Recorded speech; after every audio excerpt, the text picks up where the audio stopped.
Getting a job in the games industry can be very challenging. Companies expect you to have several different skills at the same time and then some more. As someone who has faced dozens and dozens of different processes and interviews, I've gathered some master tips for you to be as prepared as possible and get the job of your dreams with games. And also stick around to the end of the video for a bonus tip that I'm sure will help you get the job.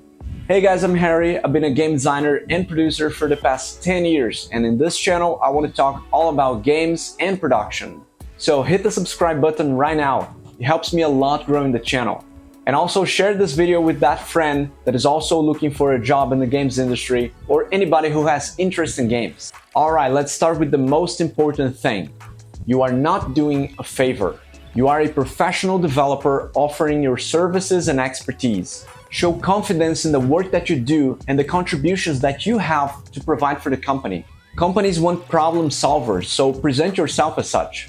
It is all too common for people to have the submissive attitude of, oh, I'll do anything for this job, I just need the job, please hire me.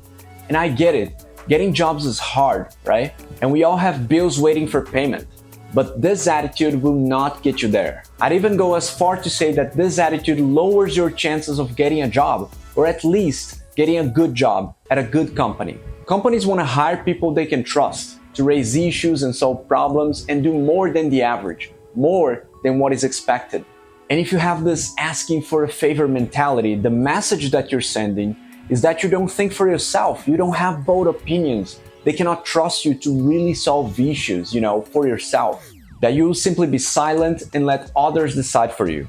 That might be what most people feel comfortable doing, but you don't want to be most people, do you?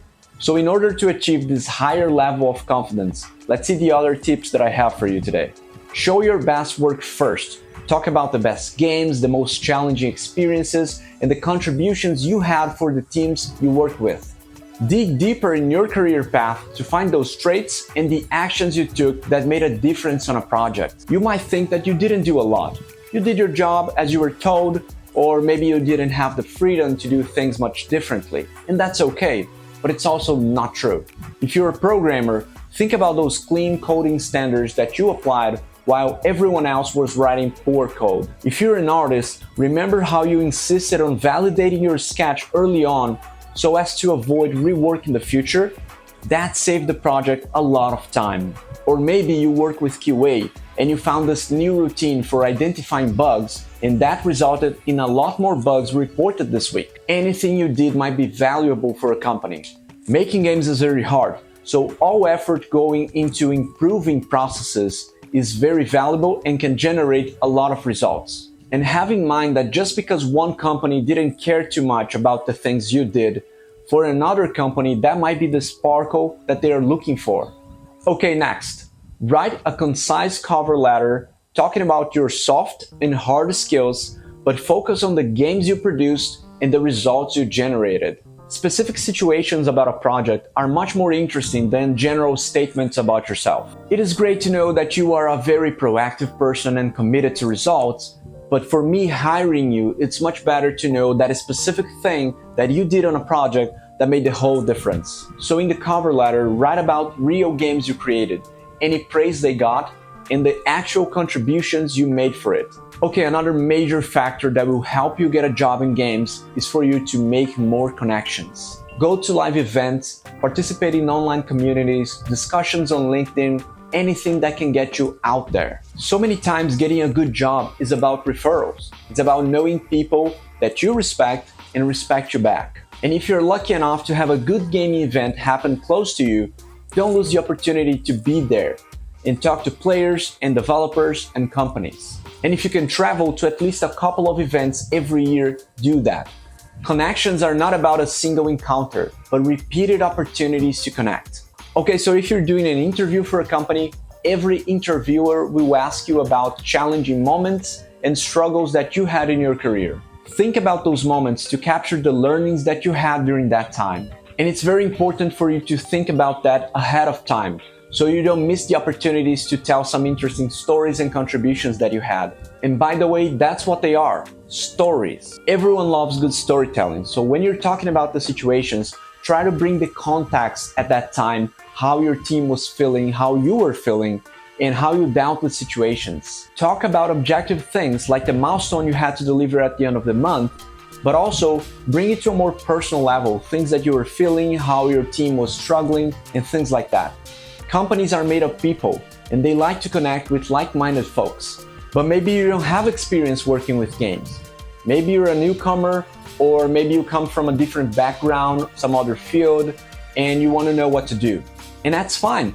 You talk about your experience outside of games, and you show them how you think that is valuable for a game company. It is not uncommon for companies to look for other types of expertises. They are more interested in your thought process and how you deal with difficult situations. Okay, now I want to talk about a very cool technique that I've applied to several different interviews that I had. It is not rocket science, but for me it's one of the best tools you can have to develop more confidence during an interview. Prepare a questionnaire with the questions you think you'll face during the interview, and prepare that ahead of time. Answer those questions ahead of time. What do you think they want to know? What are their concerns and challenges? Keep one questionnaire for each company that you apply for, so it's very contextualized to their situation. Let's draw some examples.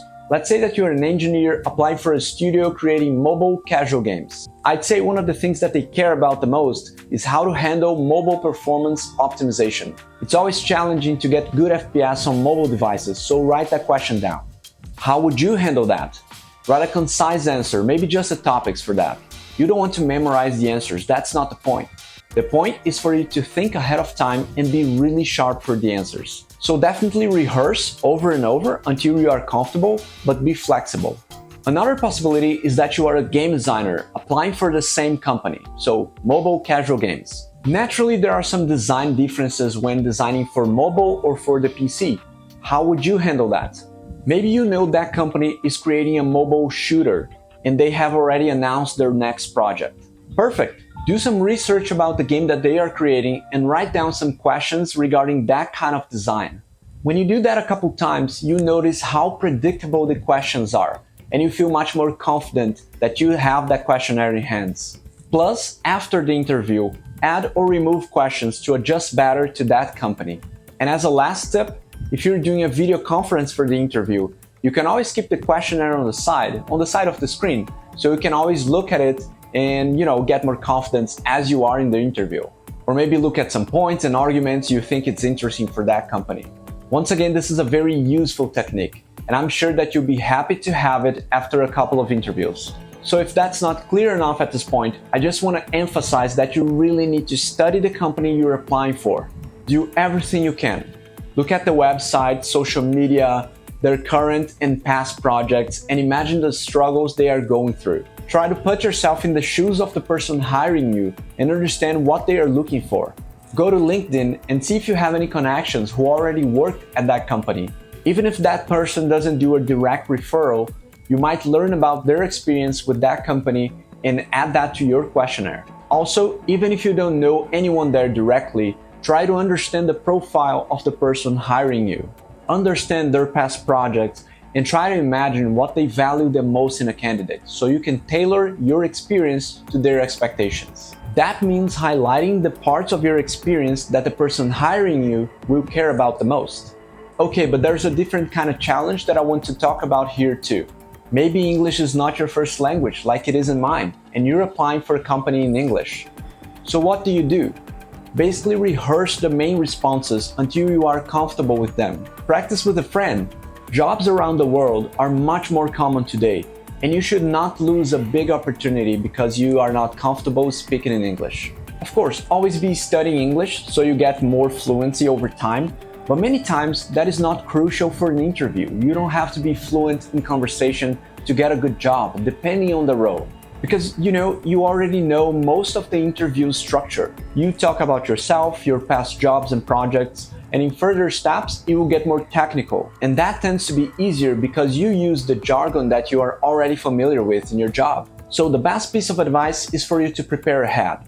The more interviews you do, the more comfortable it'll be. And the last piece of advice that I want to give you guys today is that you should ask questions too. Ask questions too, not just answer them. Of course, you don't want to disrupt the interview and become the interviewer yourself, But I think it's incredibly important for you to have some questions yourself to ask the company, things you want to know, or maybe important topics that you want to cover. One of the questions that I like to ask the most during interviews is, what is the team struggling with right now? That question will give you a lot of context regarding the project and the people, so you can better fit into that. And keep in mind that I'm not talking about questions like, oh, how much is the salary, or how many paid days you have for vacation. I'm talking about you asking questions to understand the team and the project better, showing real concern with them. If you want people to care about you, care about them first. Asking questions also shows a lot of proactivity from you, showing them that you are willing to do more than the average. You are presenting yourself as a problem solver. Once they answer the questions about their struggles, you can add some pieces of your own experience to it, showing how you would deal with that and what you have done in the past. Okay, I hope these tips are helpful for you to get a job in the games industry. This industry has a lot of struggles and challenges ahead, but it's one that I completely love. Working with games is a dream come true, but of course, it will take you a lot of work to get to a good position. And it's very likely that the first few jobs you have in the industry are not going to be that dream job. That will come later in your career. And here's the bonus tip I promised.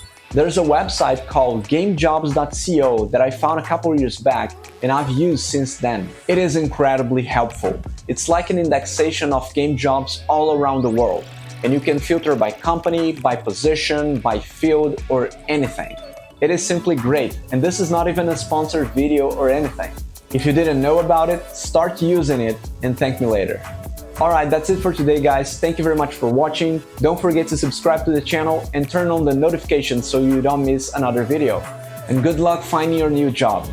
Take care.